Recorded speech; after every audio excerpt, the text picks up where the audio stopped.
ये अपार समुद्र है शिव महापुराण, अपार। अब इसमें से लेना क्या है हम? कोई कोई ऐसा होता है जो नर्मदा जी के तट पर घूम रहा होता है, कोई कोई ऐसा होता है जो नर्मदा जी के जल में गोता लगा रहा होता है, और कोई कोई ऐसा होता है जो नर्मदा जी के मध्य में पहुंचकर वहां से कंकर रूपी शंकर को लेकर बाहर निकलता है और शिवपिंडी की पूजन पूरा भारत करता है। अब आप में और हमें ये विचार करना है कि हमें ओमकारेश्वर से लेकर क्या जाना। पहले तो 12 ज्योतिर्लिंग का स्मरण कर लो। कहीं काशी विश्वनाथ है, कहीं सोमनाथ है, कहीं मल्लिकार्जुन है, कहीं भीमाशंकर है, कहीं केदारनाथ है, कहीं महाकाल है, कहीं बैजनाथ है, कहीं नागेश्वर, कहीं त्र्यंबकेश्वर। आप जितने ज्योतिर्लिंगों का स्मरण करेंगे सबके नाम अलग अलग हैं। केवल एक नाम पर अगर आप संबोधित होते हैं तो वो ओमकारेश्वर का नाम। ओम जो शब्द है, ओम जो अक्षर है, उसमें सारा वेद समाया। ओम में सारा वेद है, सारी पुराणे हैं, सारा शास्त्र है, सारा ज्ञान है, जल है, अग्नि है, तरंग है, वायु है, पृथ्वी है, आकाश है, जल है, सब कुछ ओम में है। 33 कोटि देवता सब ओम के अंतर्गत समाये हुए।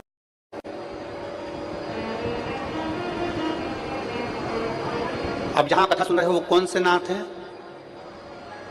ओमकारनाथ। जम के बोलो, कौन से नाथ? ओमकारनाथ। क्या नाम है यहाँ का? ओमकारेश्वर। शिव महापुराण की कथा कहती है किसी समाज का यदि सम्मान करना है,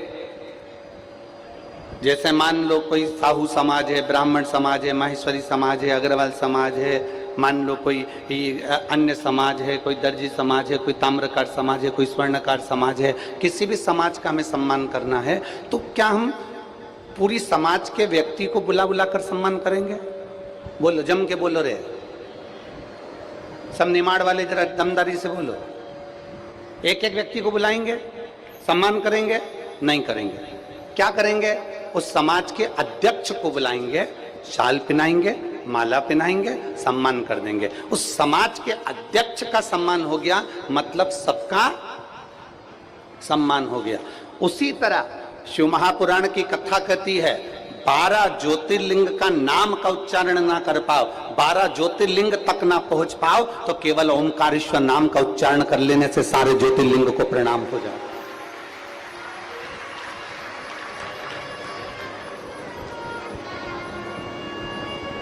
ओम के अंदर पृथ्वी भी है, अग्नि भी है, आकाश भी है, तलातल, रसातल, वायु, सब कुछ है। ओम के अंतर्गत सारे वेद, सारे पुराण, सारे शास्त्र ओम के अंतर्गत समाहित हैं। सब कुछ, सारे मंत्र, तंत्र, सारी विद्या ओम के अंतर्गत समाई हुई है।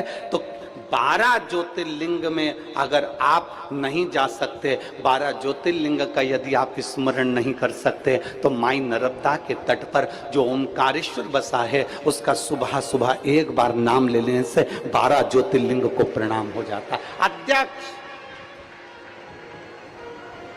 ब्राह्मण समाज का अध्यक्ष ये है तो महेश्वरी समाज का अध्यक्ष ये है, तो अग्रवाल समाज का अध्यक्ष ये है, तो अन्य समाज का अध्यक्ष ये है, तो पटेल समाज का अध्यक्ष ये है, तो बनी समाज का अध्यक्ष ये है, कुर्मी समाज का अध्यक्ष ये है। सारे समाज के अध्यक्ष को ढूंढोगे, उनको तुम साल श्रीफल उड़ाओगे तो पूरी समाज का सम्मान हो जाता है।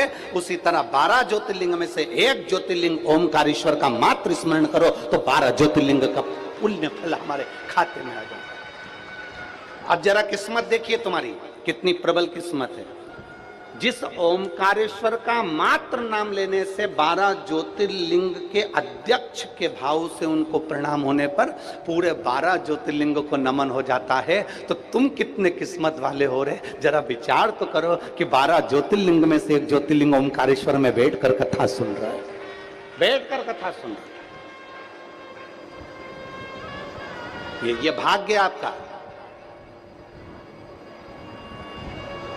और शंभु शरणे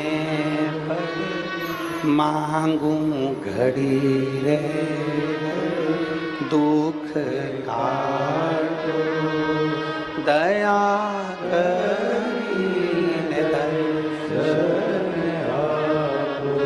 शिव कथा कहती है, जब त्रिपुंडधारी, त्रिनेत्रधारी, त्रिशूलधारी जब हमारे हृदय में प्रवेश करता है ना, जब त्रिपुंडधारी हमारे हृदय में जब प्रवेश करता है ना, तो सबसे पहले हमारी तृष्णा को समाप्त कर देता है। हमारे भीतर की जो तृष्णा है उसको समाप्त कर देता है।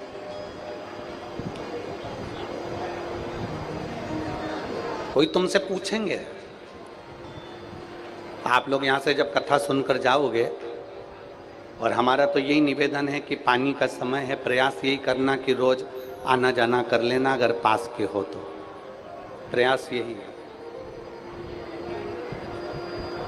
आप जब रोज कथा सुनकर अपने घर पर जाओगे तो कथा में सुनने वाले लोग आपसे पूछेंगे, इतनी तेज गर्मी पड़ रही है, गाड़ियां भी बहुत दूर रुक रही हैं, पैदल पैदल चलकर तू कथा में कैसे जाएगी, रोज रोज कथा में कैसे पहुंचेगी। तुम्हें ये नहीं कहना है कि मेरे में हिम्मत है तो मैं चली जाऊंगी, मेरे में बल है तो मैं पहुंच जाऊंगी, मैं वहां तक चली, ना ना ना। तुम्हें एक ही बात कहना है कि गाड़ी वाला मेरी गाड़ी जहां रोक देगा, उसके बाद मुझे भरोसा है कि मेरा भोलेनाथ नंदी भेज देगा। ये विश्वास होना चाहिए।